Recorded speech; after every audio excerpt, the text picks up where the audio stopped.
Welcome to the fourth stream of Ouro plays the Dwarves. We learned last time that the Dwarves are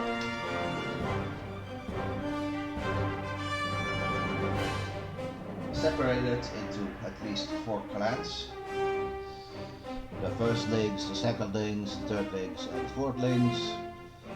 We haven't really learned much about the secondlings, but it appears the dwarf twins are secondlings, the fourthlings who want to war with the elves, while the thirdlings are not even about killing fellow dwarves.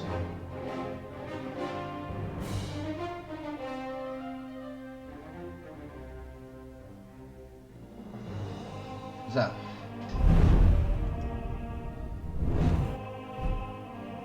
like I said before, I haven't read the book, and I really should have read the book after I finished this game. But now I'm just judging the game on its own merits.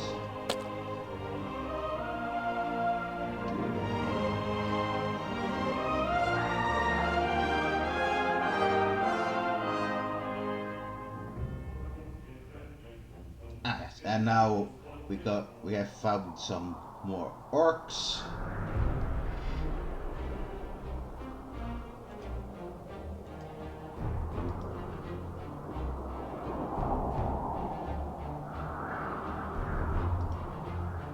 You approach Scalebrook through its expansive fields and spot smoke rising up into the sky. A short while later, you can hear the cries of battle, and finally you can smell the tallow on the orc's armor. Scalebrook is at war.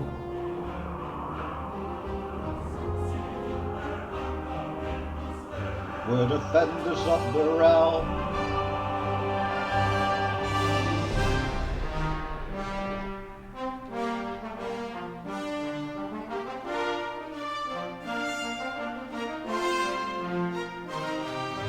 Firstly, it's very sad that three dwarves were stuck in the body.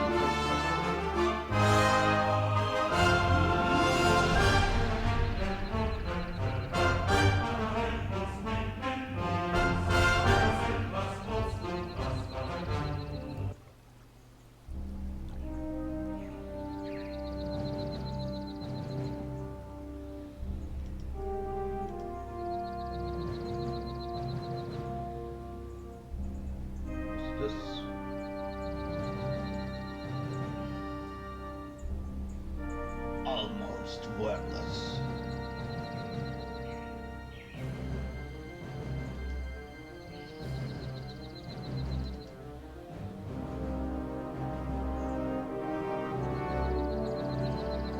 Well, I'm still stubborn.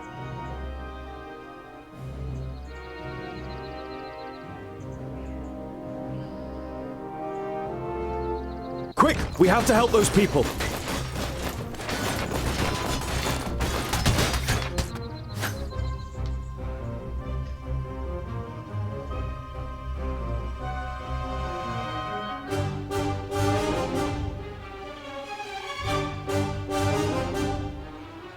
At once!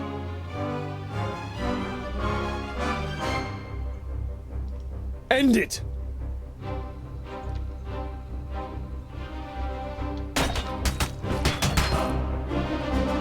Attack! Huh?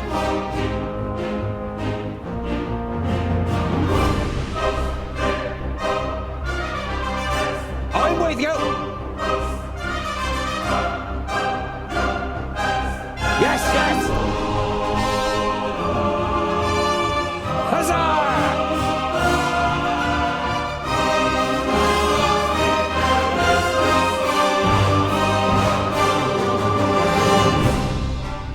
This way.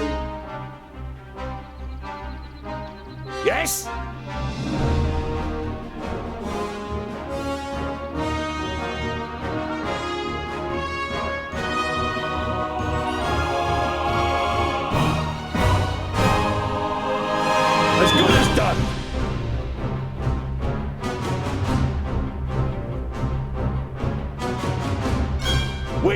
pleasure. Yes?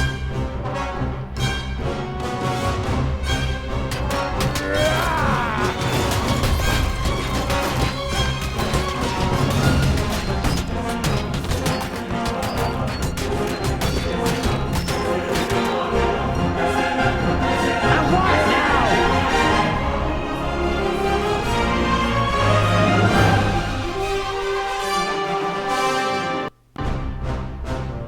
Ha ha! Huh?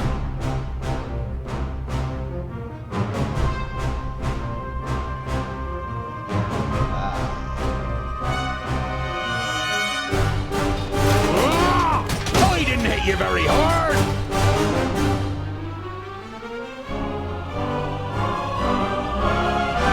Oh, what bad luck for you! Huh? Oh, no. Yes? With pleasure. What is it?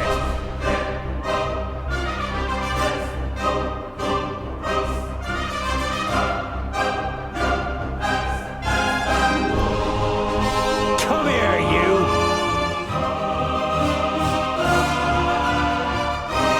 Yes?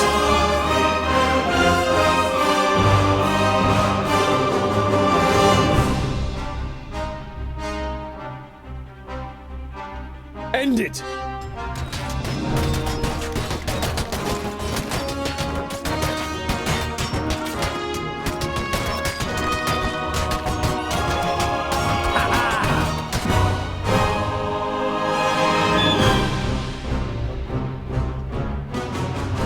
Attack! And what now?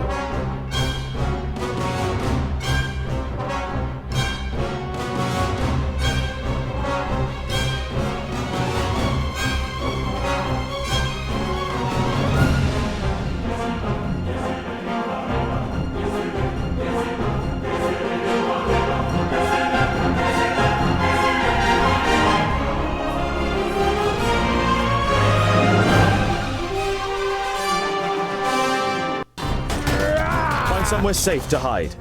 We'll come back for you once we've saved the other villagers. Pow! Another one bites the dust. Ha ha! Come here, you. What is it?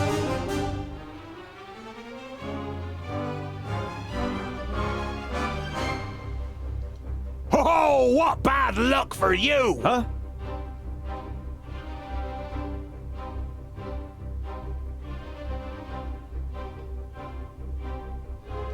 End it! Why? Pavrakas!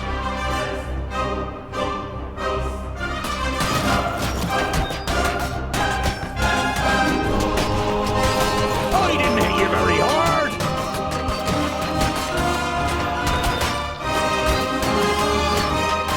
Kill who's next? Attack! What is it? Oh no, we've lost one.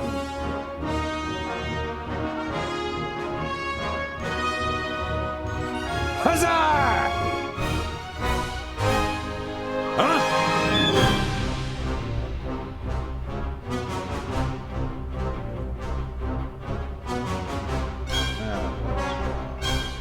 Say goodbye forever.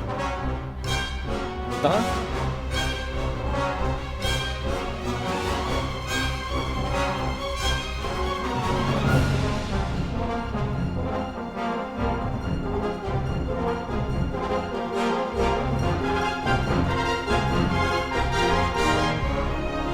Pavrakas! And what now?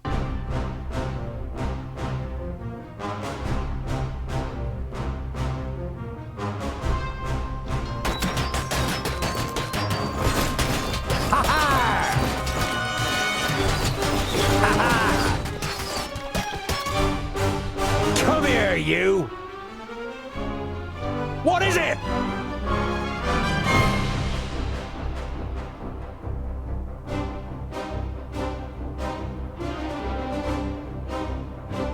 With pleasure. Yes?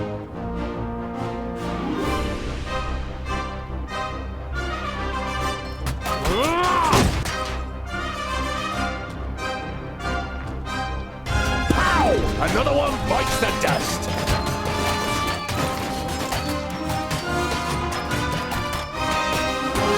And again. Yeah!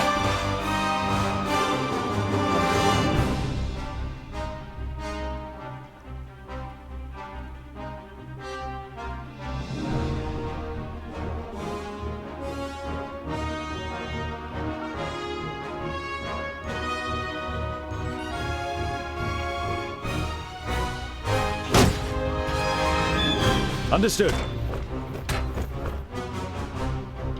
Huh?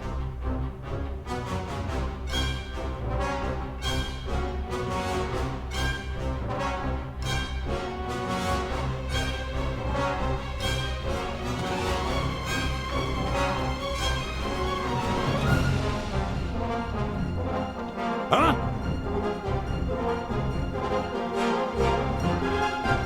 Oh, what bad luck for you! Huh? What is it?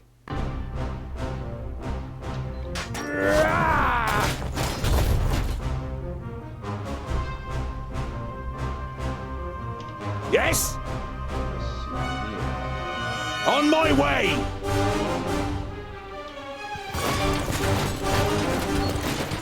Huh?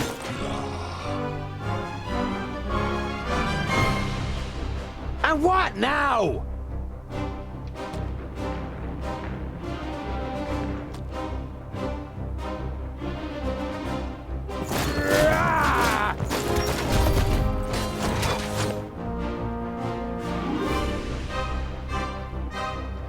Huzzah! Ha ha!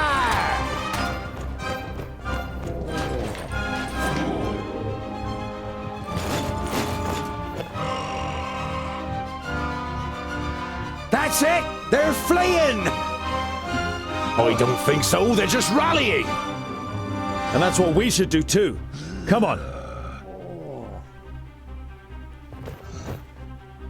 Thank you so much.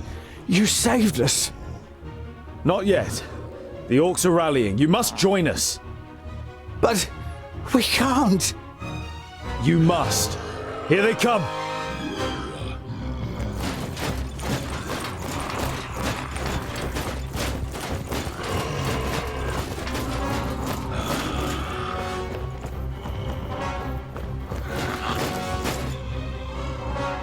Kill all orcs.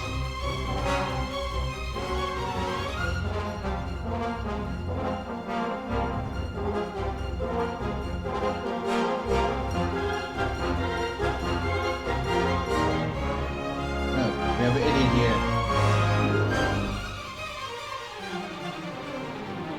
What is it?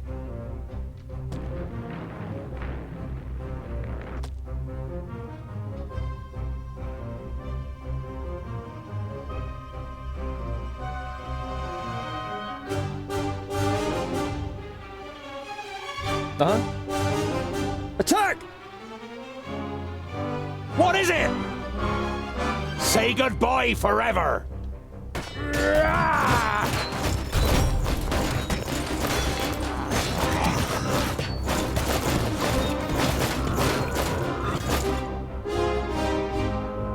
Huh?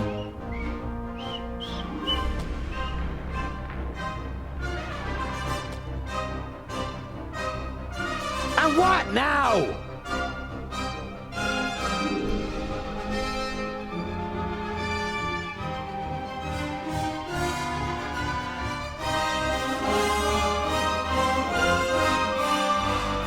Huh?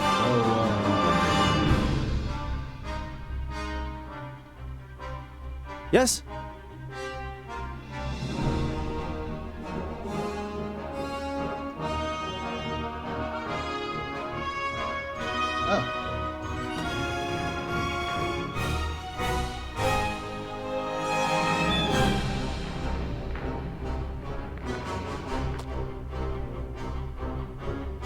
What is it?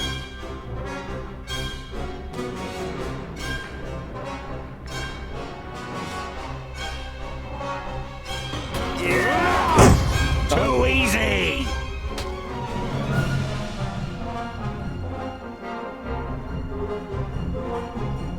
Favrakas! What is it?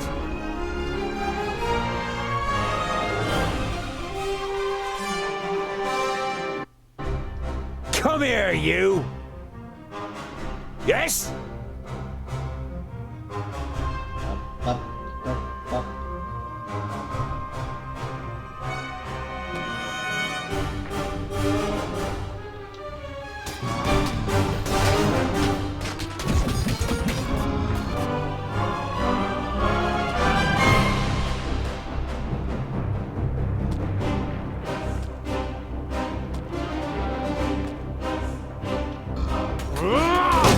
I didn't hit you very hard! Yes? Attack!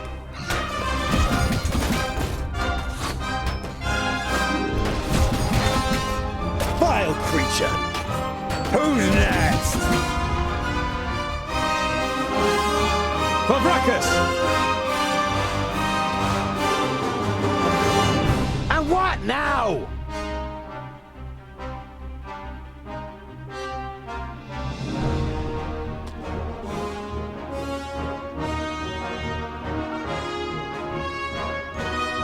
Huh?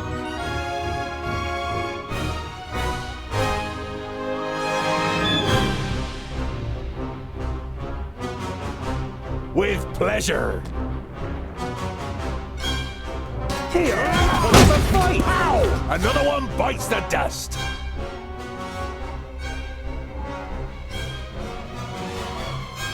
Say goodbye forever.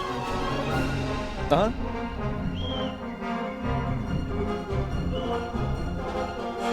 Attack! Who's next? End it!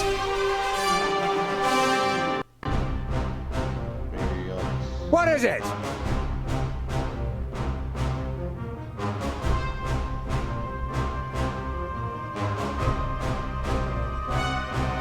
Huzzah! What is it?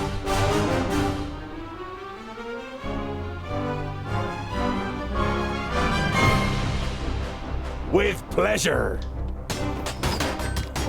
Too easy!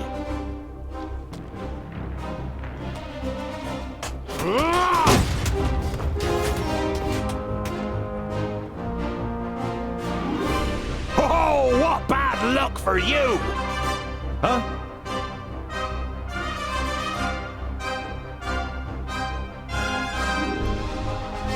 Favrakas!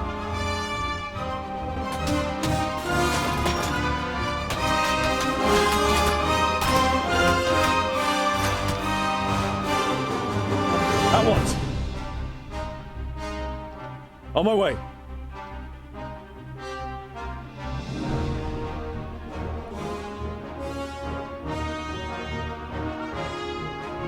Where is he? Understood.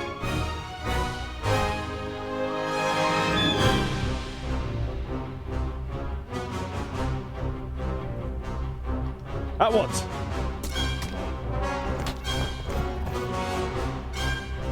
Understood. End it!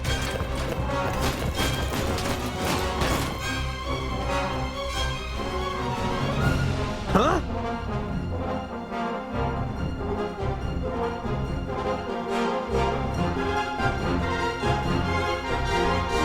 Come here, you!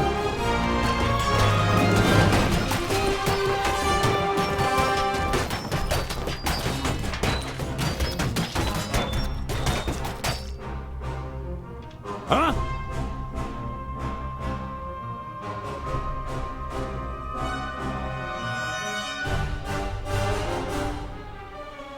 All right. With pleasure.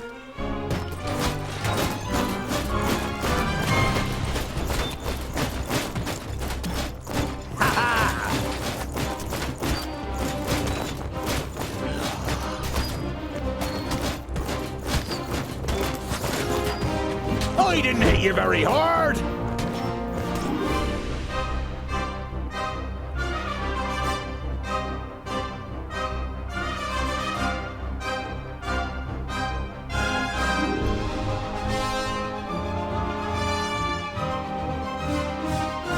Oh, what bad luck for you!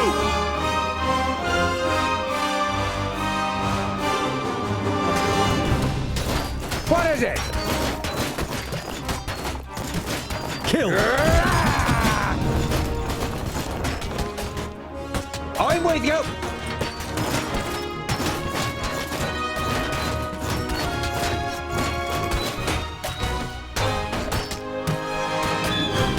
Ha-ha!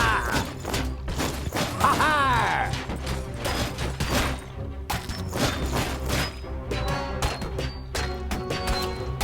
Ow! Hey! Uh-huh.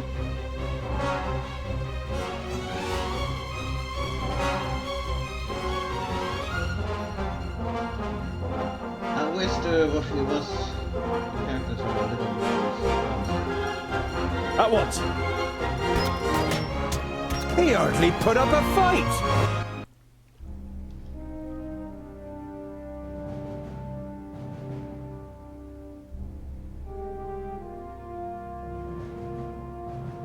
While Boindale still hunts the last of the orcs through the alleyways of the village, you and Boendal are already helping search for survivors. Various villagers, all with shocked, ashen faces, come and thank you for saving them. A middle-aged man nervously steps from one foot to the other and tries to force a smile. My father, the village elder, he is dead. I think I must follow in his footsteps, so I thank you in the name of Scalebrook. He left behind some gold as a dowry for my sister. She's... The man bows his head, produces a leather pouch, and kneads it with trembling hands. If only you'd come earlier. But before you can reply, the man takes a deep breath and forces himself to look at you. What am I saying? How ungrateful. Thanks to you, many of us are still alive. My daughter may be able to marry one day, thanks to your bravery. The man hesitates briefly, then thrusts the leather pouch towards you.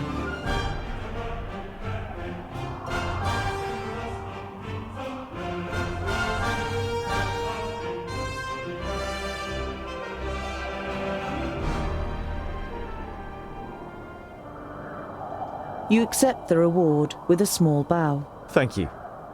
We will bury our dead and rebuild the village. Life goes on, thanks to you, noble gentleman.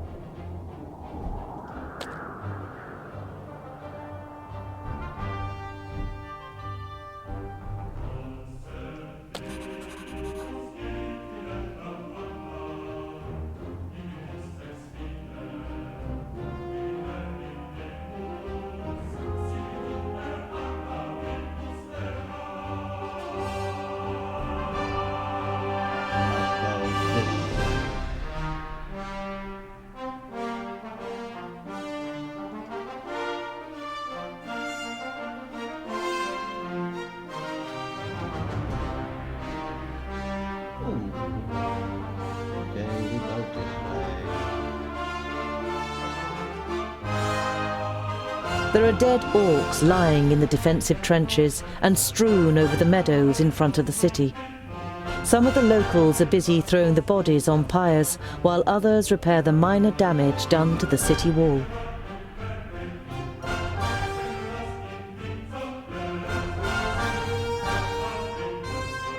You enter the city and the garrison at its centre without being spoken to.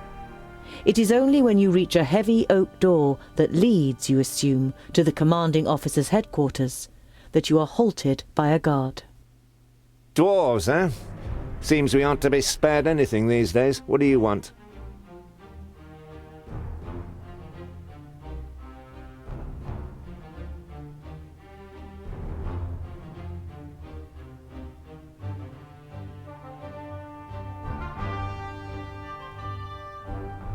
so I'm not going to state the obvious.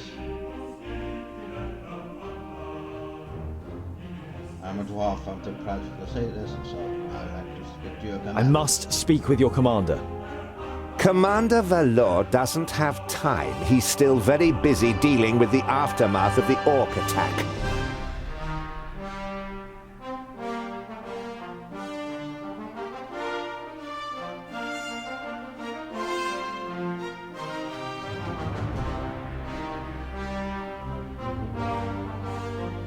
Commander Valor is dealing with the orc problem, and I have important information concerning it.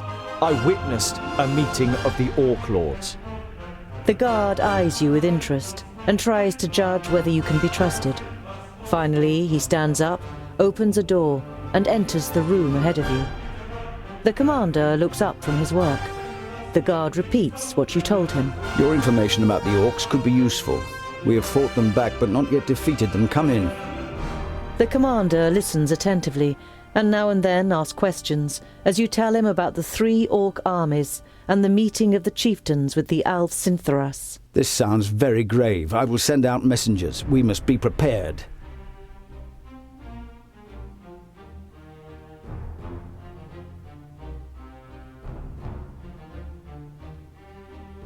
The orc army that attacked you was able to escape. What was left of it? They headed south. Unfortunately, I can't send anyone after them until the damage to the wall is repaired. To the south. Towards Scalebrook, perhaps. We defeated an army of orcs down there. It wasn't an easy fight, but they'd already taken a bit of a beating. By Steepleton's soldiers, I assume. The commander looks at you and seems torn for a moment. Then he pulls himself together. Perhaps you didn't know, but the administration had a bounty on the heads of that horde of orcs. Here. This gold is well deserved.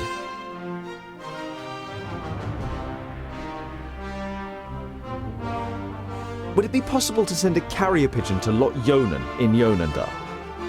Lot Yonan the Magus, certainly. And as you crushed the orcs, I'll waive the fee. Let me send for a scribe. Thank you, but I can write the message myself. Paper and ink will be sufficient. The commander nods. You don't blame him for thinking you're illiterate. Very few ordinary folk can read or write. Once the writing materials arrive, you write down a summary of what happened at the meeting of the Alf and the orcs on a tiny piece of paper. A messenger takes the note, nods, and leaves the room. We must press on. Farewell, Commander Valor. Kill as many orcs as you can, dwarves. Palandir will be with you. Yay. While taking a rest, you see a cart trundling along the road not far away from you. A young couple are sitting on the box seat, clearly in love and more interested in each other than the rest of the world around them. The sight reminds you of a long unanswered question. So, I was wondering, what do female dwarves look like? Pretty. Very pretty. Uh-huh. You were expecting a little more information. Do they have beards? No, I would say it's more like fluff. Oh, very attractive. And what do they do? I mean, are they warriors too? In our kingdom, most take care of domestic life. They take the animals down to the meadows in the valleys, make sure the larders are full and that there's plenty of good beer, and make our clothes. It only ever causes problems when men and women stand shoulder to shoulder in battle. Some of them are talented stonemasons and smiths, and beware of insulting their skills. They are no less proud than we are.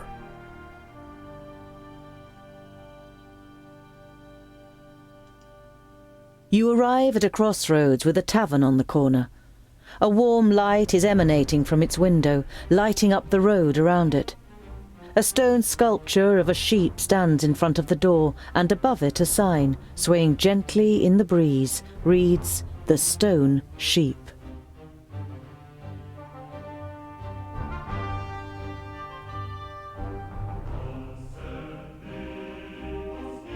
You observe the surroundings, but the road is empty and no one leaves the tavern. You notice a broken window on the first floor, which has been boarded up with planks. Something wet drips onto your nose, and you look up to the cloudy sky with a bad-tempered expression. Huh! Why are we standing here and just getting wet from the outside? Okay, I got the hint. You enter the tavern with a determined stride and are greeted by a thick wall of pipe smoke.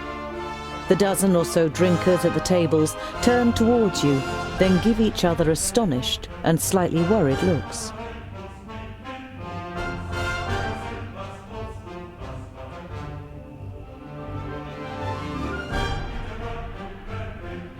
In the tavern, there are half a dozen people sitting at the tables, and just as many at the bar, clearly farmers and labourers from the surrounding villages. Boindale pays no attention to the other guests and trudges over to a table. Together with his brother, you follow him and sit down. The landlord comes out from behind the bar. What can I get you? You hear surly muttering from one of the tables. What are groundlings doing showing their faces here, now of all times?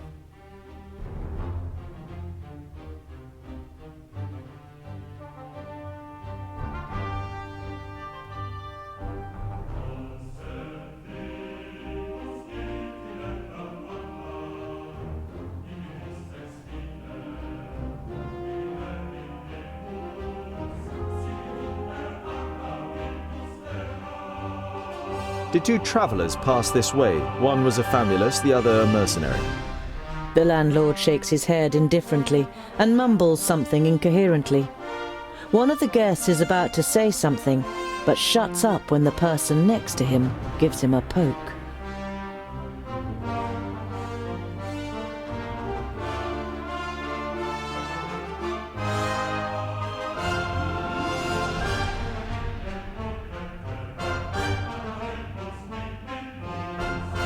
You turn to the guest who is silenced. Were you going to say something, my friend?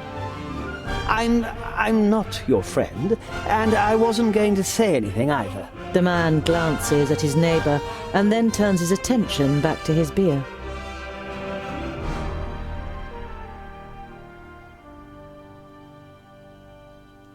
You turn to the guest who'd muttered something about groundlings. And why is it so strange that we're here?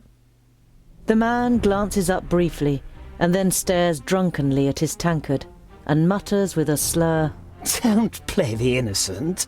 The orcs are terrorizing our lands. And whose fault is it? You let them in. I was not at the Stone Gateway, and I don't know what happened. But you can be sure of one thing. Dwarves would never cooperate with orcs. We kill them no sooner than we say them, or my name isn't Boindale Doubleblade. The drunkard and his neighbour are given a start. They mumble an apology and turn their attention to the beer in front of them. No, you don't get around from me. I wouldn't mind a pint of ale. The landlord nods and takes the twins' order too. Shortly after, he returns with your beers and puts them down in front of you. Is that all?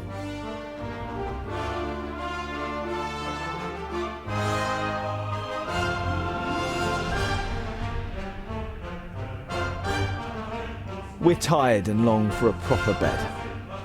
Of course, gentlemen. You spend a restful night in the tavern and then head off on your way again.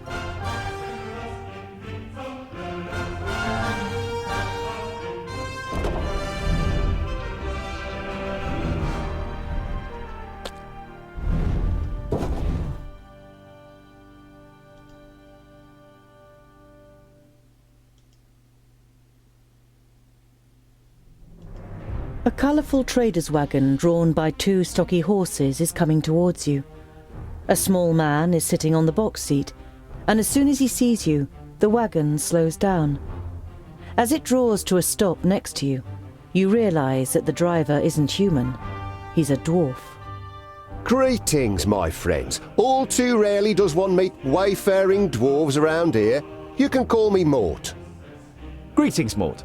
I am Tungdil. This is Boindale and Boendal. You are happy to meet another dwarf, and such a friendly and eloquent one at that. Oh, he's a Wayfaring dwarves may not be common, but a travelling dwarf trader?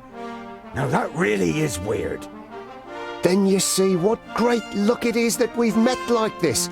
Come, have a look at my wares. I'm sure you'll find something to make a dwarf's life a little sweeter. I'll make you a good price.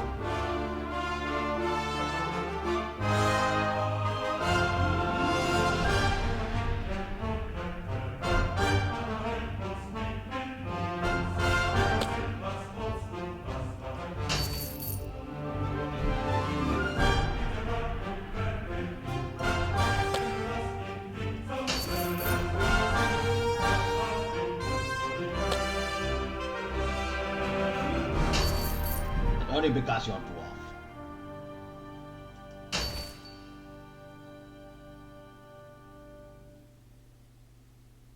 Mort, I hope you don't mind me asking, but which kingdom are you from? The dwarf's clothes seem more like those of humans, and he isn't bearing any coat of arms. My kingdom? Is that important? I'm my own kingdom. I go where I please and enjoy the fresh air and the sun on me skin. At your side, Boindil is tensing his muscles, and you think you see from the corner of your eye his hands moving a little nearer to the handle of his axes. Is your kingdom important? You two must be secondlings, right? I can tell by your armour. But you... He looks you over for a while. You're not a secondling, are you? As you yourself don't know for sure which kingdom you belong to, you give no answer and just shrug your shoulders. Mort throws you a knowing glance and nods slowly.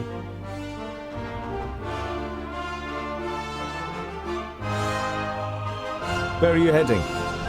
To Clintel, a small village where I can expect to do very little business. But the people there are nice and kind. I've known some of them since they were smaller than me. Isn't it astounding how much they manage to achieve in such short lives?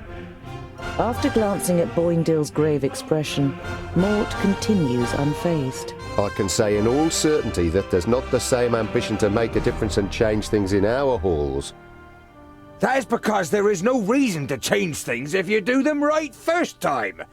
We dwarves think first before acting. As it is Boindil of all people making such a claim, you're sure it must be a joke. But your friend continues to eye the trader with a serious and distrustful look.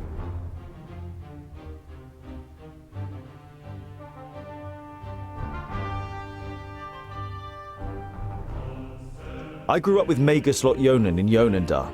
I would have given anything to meet someone like you. I rarely leave this area. People know me here, so the abuse isn't too bad. Mort shrugs his shoulders, as if it were no big deal. When he sees the concerned look on your face, he adds, I don't blame them. It's our fault too. We turned our backs on other races. People fear what they don't know.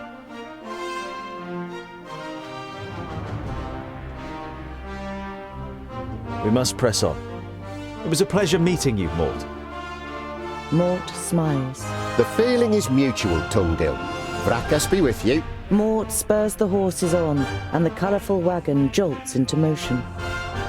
You shouldn't be so trusting. The wagon is no more than a few yards away when Boindil looks at you reproachfully. A dwarf who lives alone among humans for years on end and disowns his kingdom? Don't you know what that means?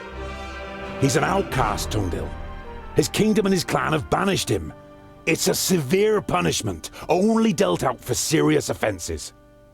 The twins enter into a long discussion about what crime the trader may have committed, and go on to teach you the basics of dwarven law. As dramatic as their accounts may be, you didn't have the impression that Mort was a criminal, nor that he suffered particularly from his exile.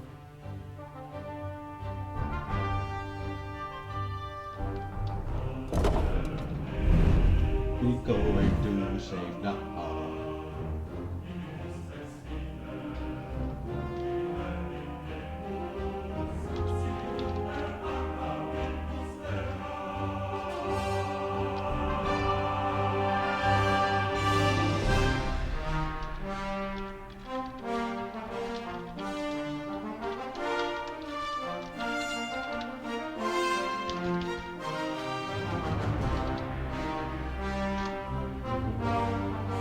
Ta-ta.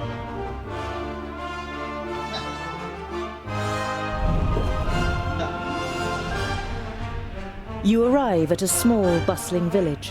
One thing is clearly missing from the lively scene: the sound of metal on metal from the village smithy that would normally be heard above everything else at this time of day. A dour, grim-looking man is sitting in front of the forge with his right arm in a sling. His expression brightens as he sees you, and he jumps to his feet. Dear Dwarves, could I interest you in helping me in my workshop for a day? The man's expression is somewhere between desperation and hope. As you don't answer immediately, he continues. You will, of course, be royally rewarded for your work. I can offer you 100 gold pieces.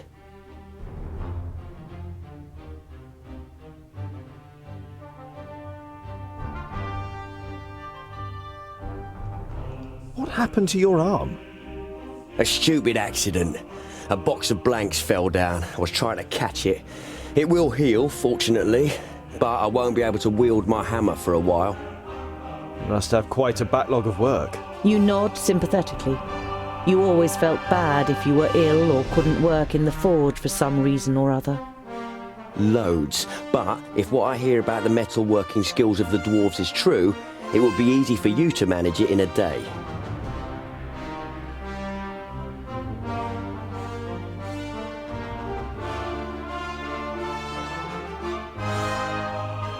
I'll help you. I worked in a forge for a while. You modestly conceal that in this case, a while means almost a whole human lifetime.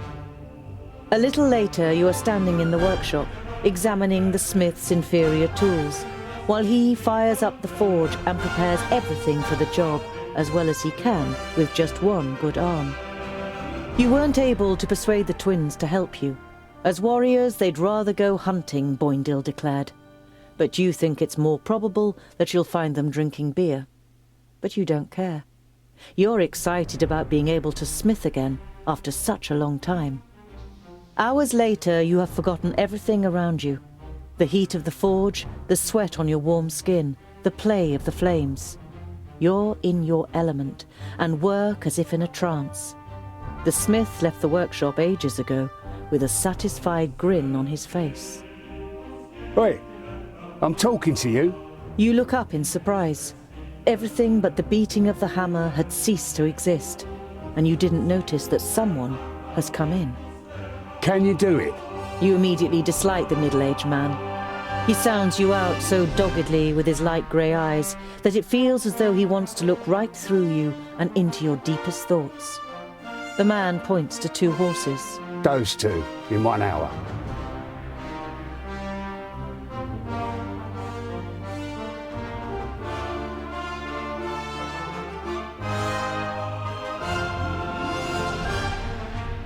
With the forge hammer in your hand, you play dumb.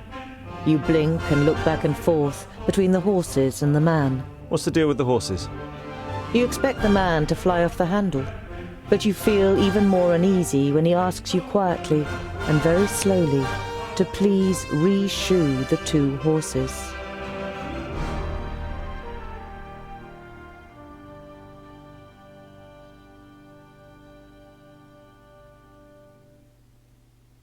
These 2 need shoeing? No problem. The man doesn't look convinced, but you get to work with confidence. 2 more armed men are standing next to the horses, sizing you up.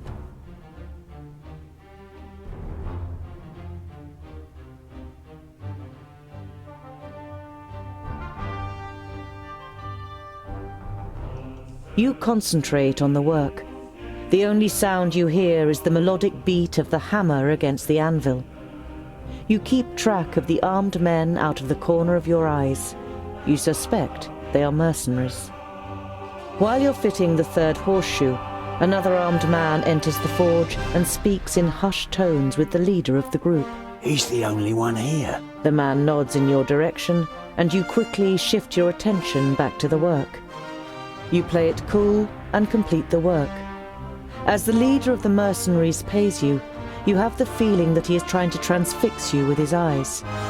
The men leave the workshop without a word. So, you're mercenaries, I take it? You're only trying to engage in conversation, but the man looks at you incredulously, as if he didn't expect dwarves to be able to talk. Something like that. Got lots of work? Oh, do you know anything about the armies of orcs from the south? We can't complain. The man's tone makes it clear that the conversation has ended here.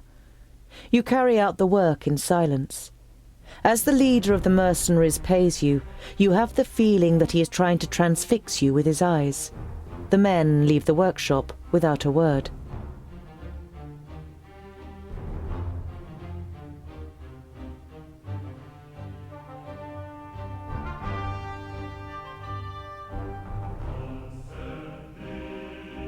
Yeah, we already have seen how good he is in sneaking. You ignore the horsemen and concentrate on your work. When you tell the twins about your visitors later on, they know exactly who you're talking about. They encountered them on the way back from hunting. You spend the night in the smith's house and continue on your way, with your well-earned reward the next morning.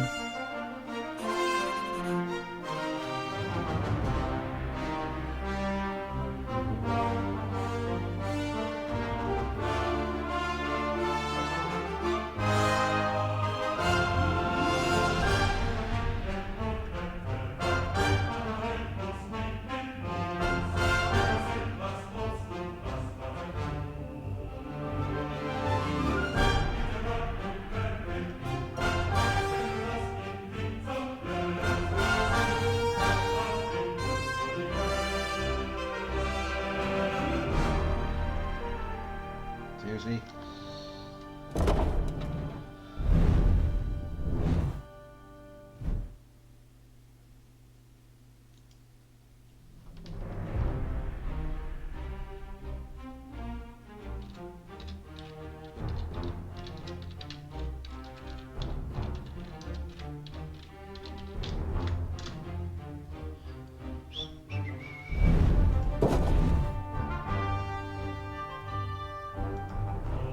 You approach the village and can tell even from far off that something isn't right.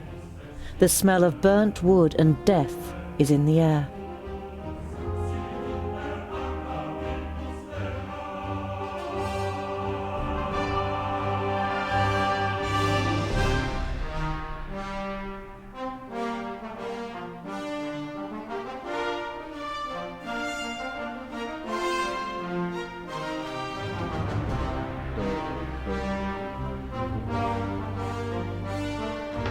By Vracus. The piggies have really shown those pointy ears. We couldn't have done it any better. Stay alert. I want to find out what happened to Guren.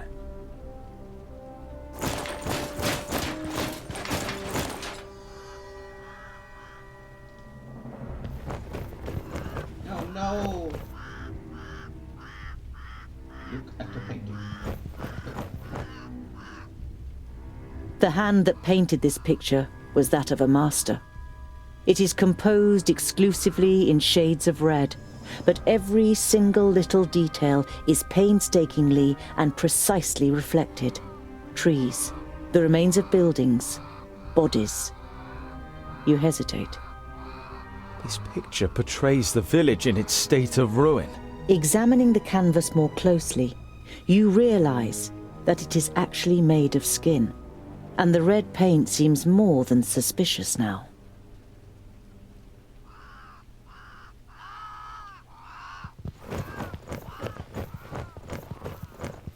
You have read about the elves and their buildings.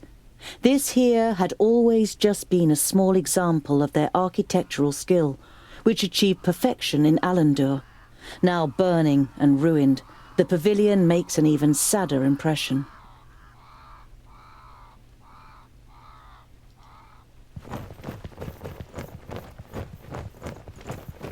Green Glade was one of the few places in Girdlegard where humans and elves lived together.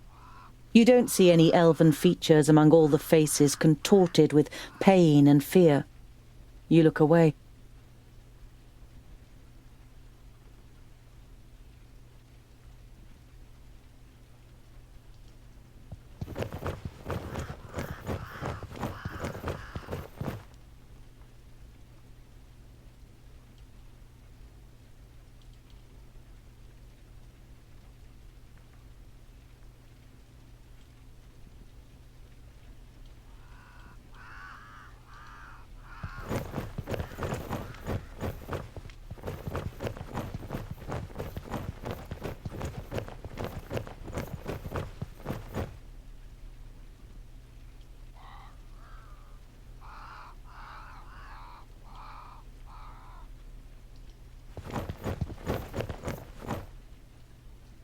The body of the man is riddled with arrows and is lying in a small patch of undamaged ground, while a sea of flames must have raged in a circle around him. The robes remind you of those of Lot-Yonan's famuli. This, plus the fact that the man used magic, makes you quite sure that this is Garen.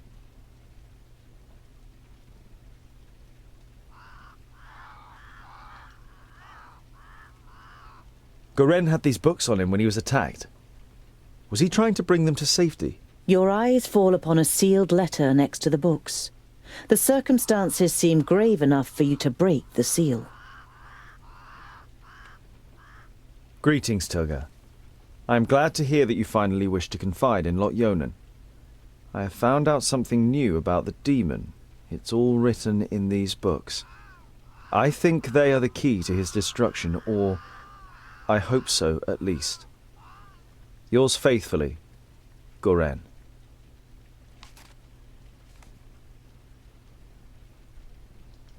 What demon are they talking about? You instinctively think about how the magical barrier is only a few days' march north of here, and beyond it, Varakas only knows what kind of creatures live in the Perish Land.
This is the most disgusting thing I have ever seen.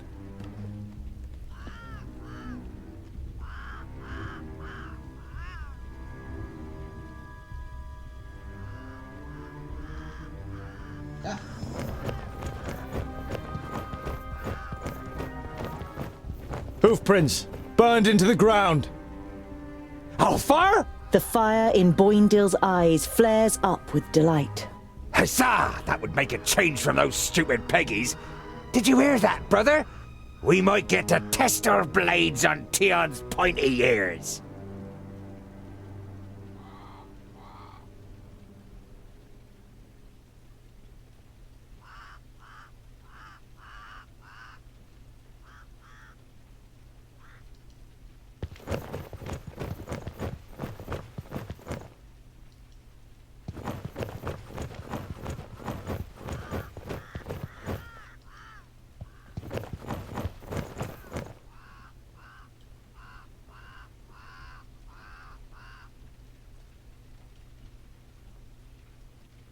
As we don't go for.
The place where human and elves live together.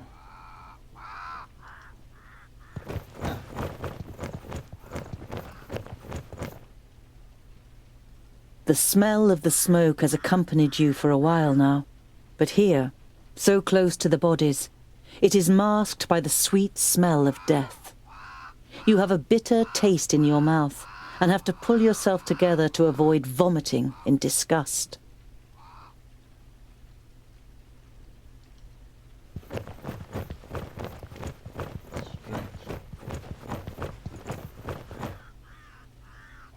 The elf maiden's graceful snow-white face still radiates beauty, in terrible contrast to the rest of her appearance. From the neck down, she is nothing more than a blood-red, damp and glistening skeleton. There are long nails sticking through her thin bones, and where her beautiful eyes once were, are now gaping black holes. In your imagination, you see the Alfar's shadow mare standing around the Lady of Greenglade, devouring her, while she, nailed to the tree, squirms and screams in pain.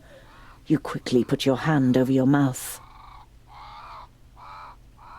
You destroyed my painting. Now I need fresh blood to paint a new one. Huzzah! This will be fun! We finally get to fight! I hope your blood doesn't clot too much. It has to be nice and fluid for my fine brushstrokes. Ha! How do you plan to defeat us, pointy ears? There are 3 of us! Oh, only 3. That makes it easier. She looks over the corpses. Oh, Tharen Lueth Buanre! What's happening? That's the perished land. Impossible. Greenglade is south of the barrier. I know of nothing else that can resurrect the dead. Knock their heads off or they'll keep coming back.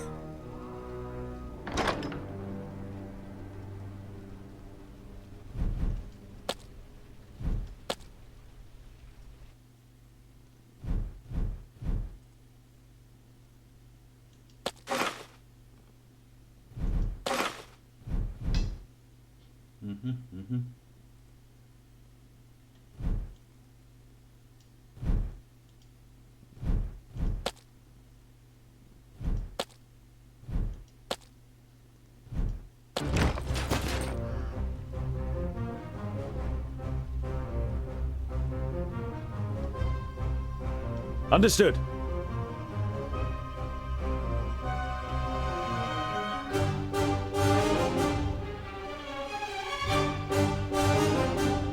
Yes? Fire, what you! bad luck for you!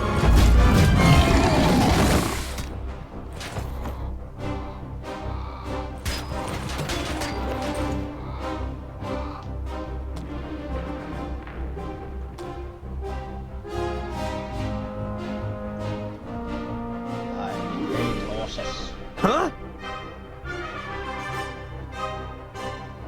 What is it?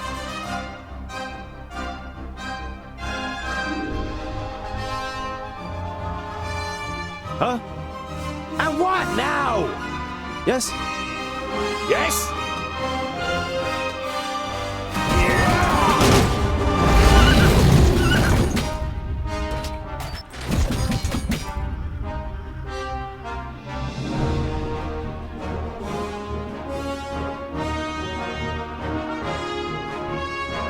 What is it?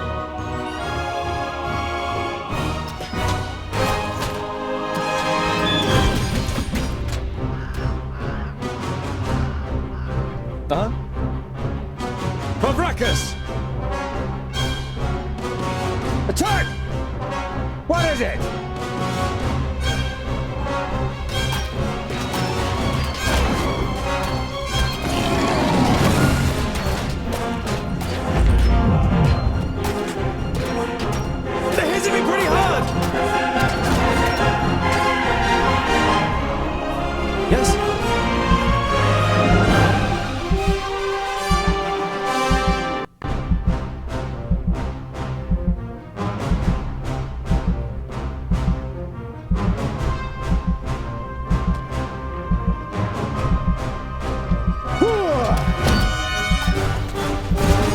will take my place.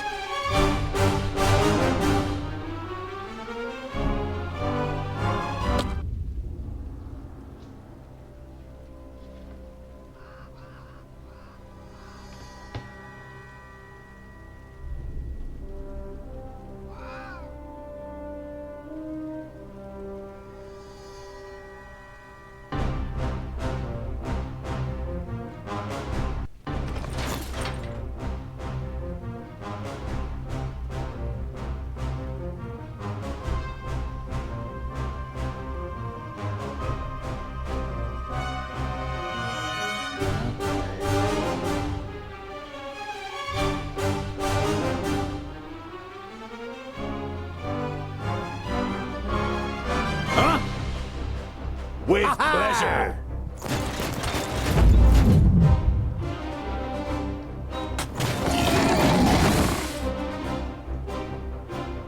What is it? And here, you! Bad luck for you! Huh?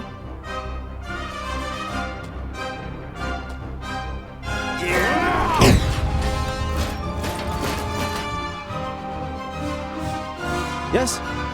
Vavrakas!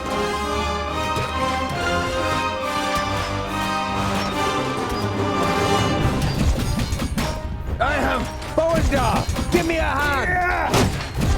Ow! Another one bites the dust.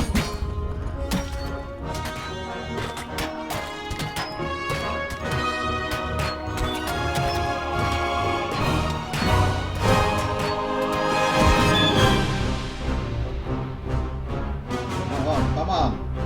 Can't see anything. Huh?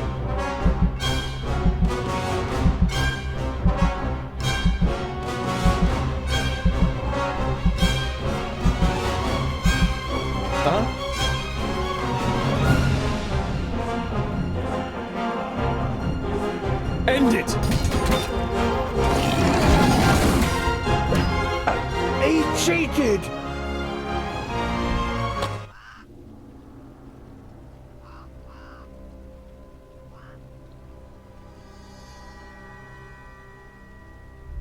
No. We're going for the undead now then.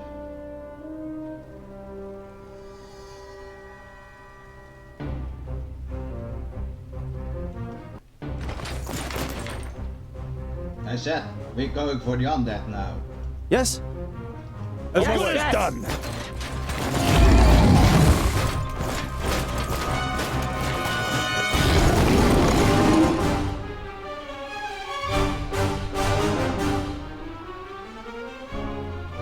Yes?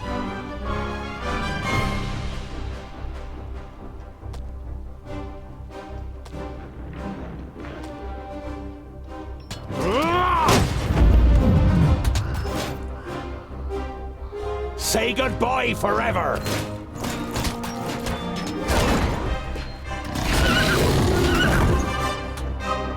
Who's next?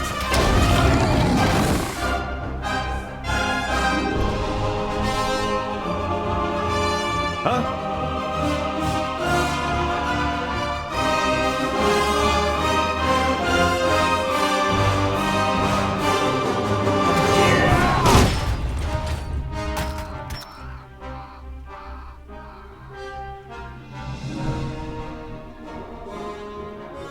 Vavrakas! Huh? With pleasure. What is it? Ha ha!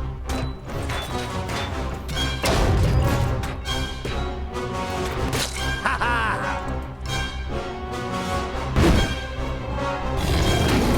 Huzzah!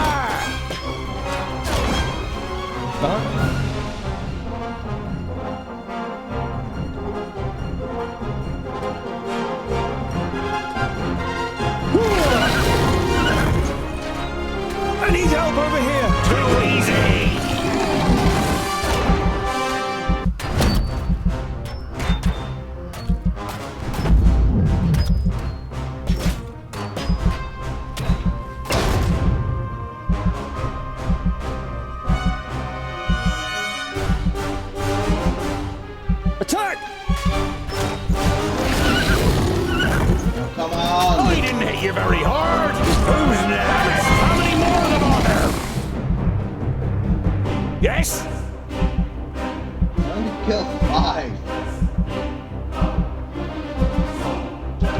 It can't end like this!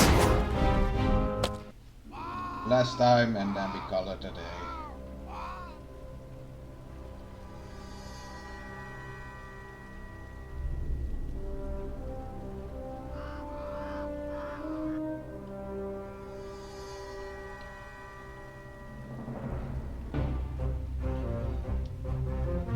That didn't work. Yes? Oh, what bad luck for you!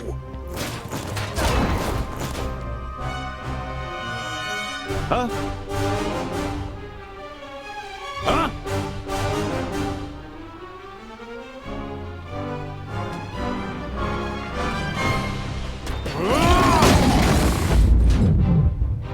Yes?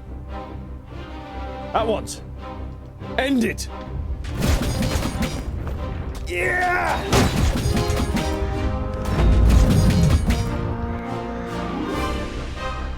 For Vracus!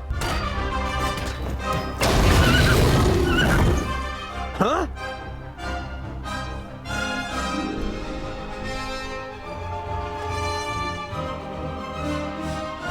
Huh?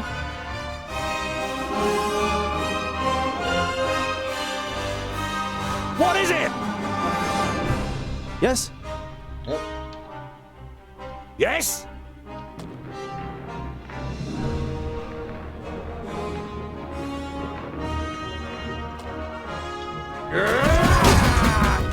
Ow! Hey! Say goodbye forever!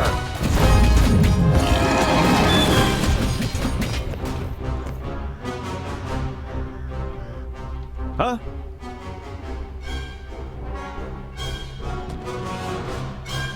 Yeah! I just need a little rest.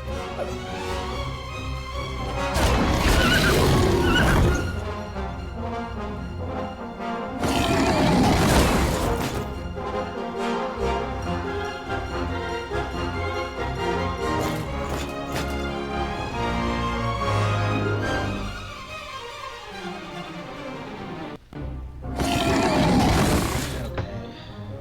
One time.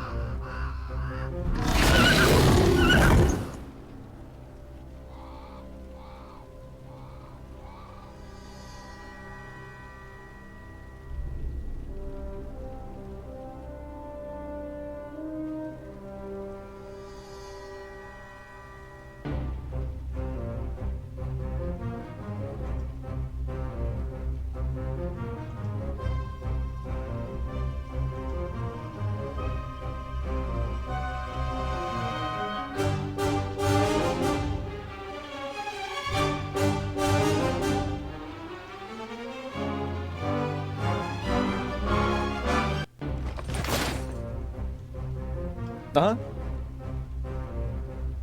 Oh, what bad luck for you!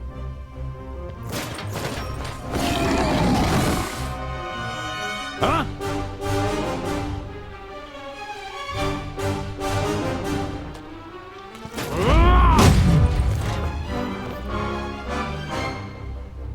Say goodbye forever!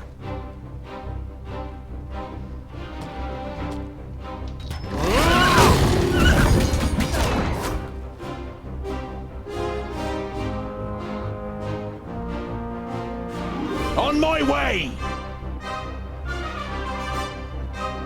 With pleasure!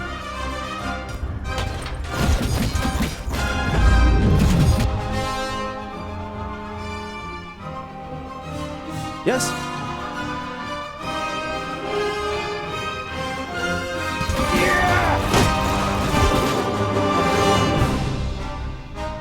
What is it?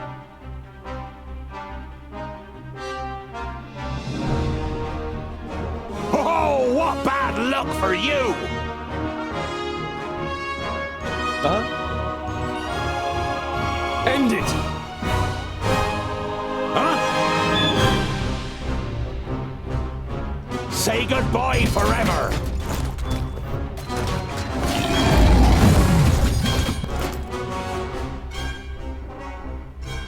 Yes? What is it?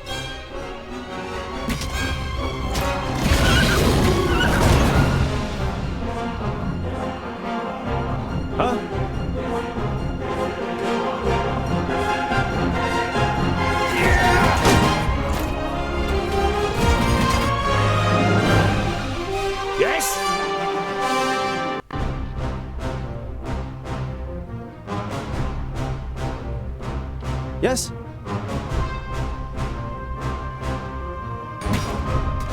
For Vracus! What are you Can't doing? do that yet. What are you doing with your axes over here? Fine.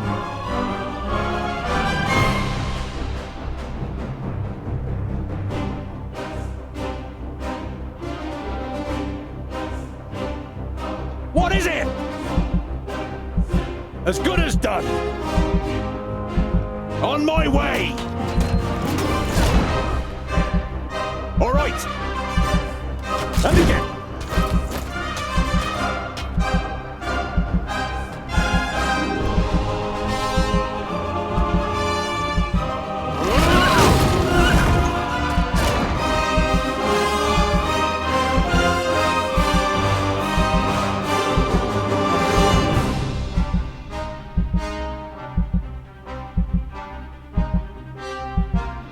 Huh? End it!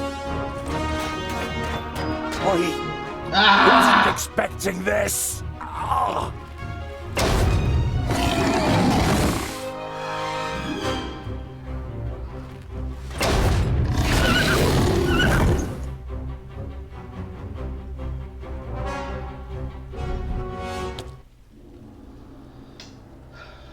One more time.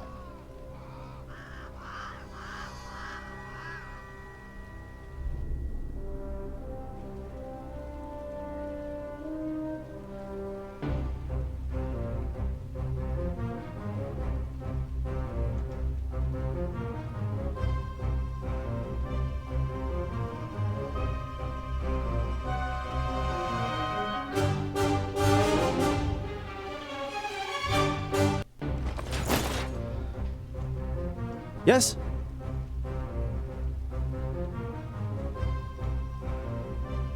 For With Vracus! pleasure.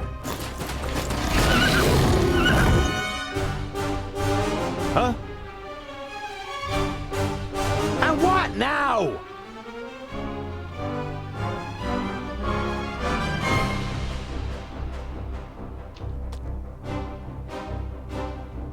Huh?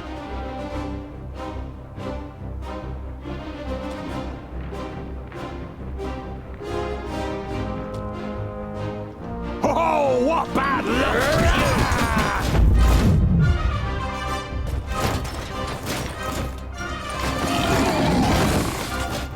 Come on.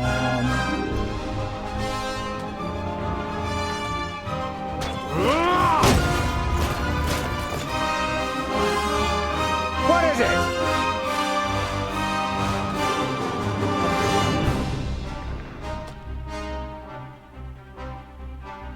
Yes? On my way. Yes? On my way!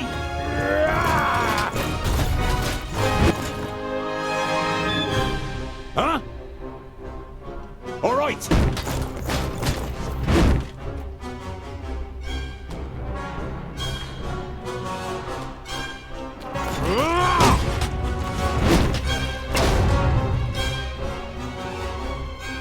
Huh?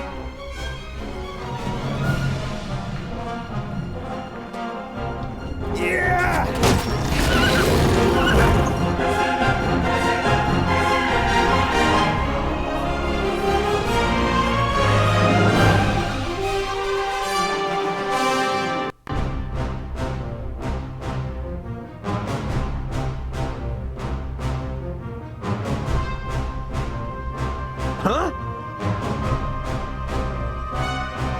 Yes?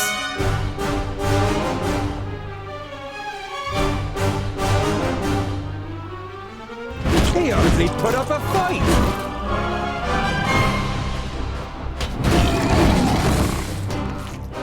Vile creature!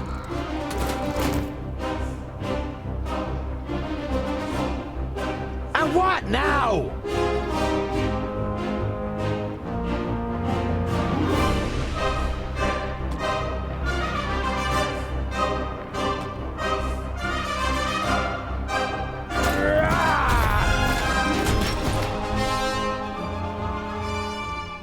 Huzzah!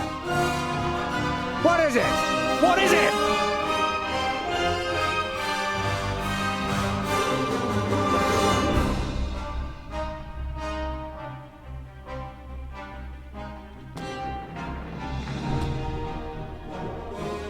Yes? Attack! And what now? Uh-huh.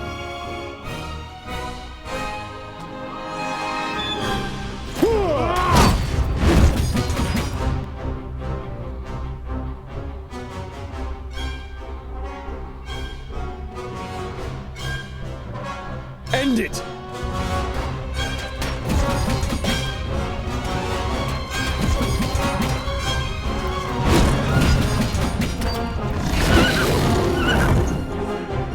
Understood. Who's next? Huh?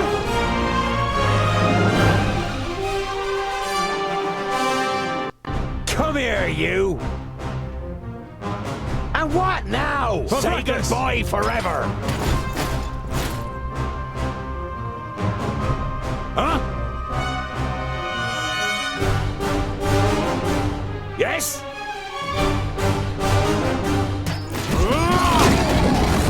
What? He cheated! Why?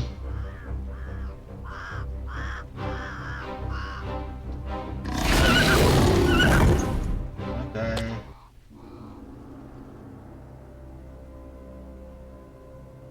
That horse hits like a truck, man.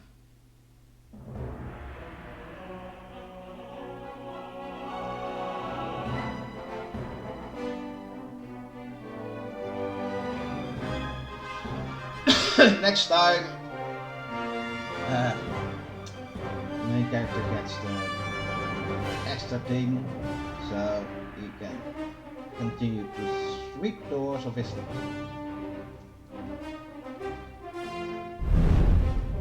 Well, it was Ouro playing the Dwarves. Sorry for wasting your time. Till next time.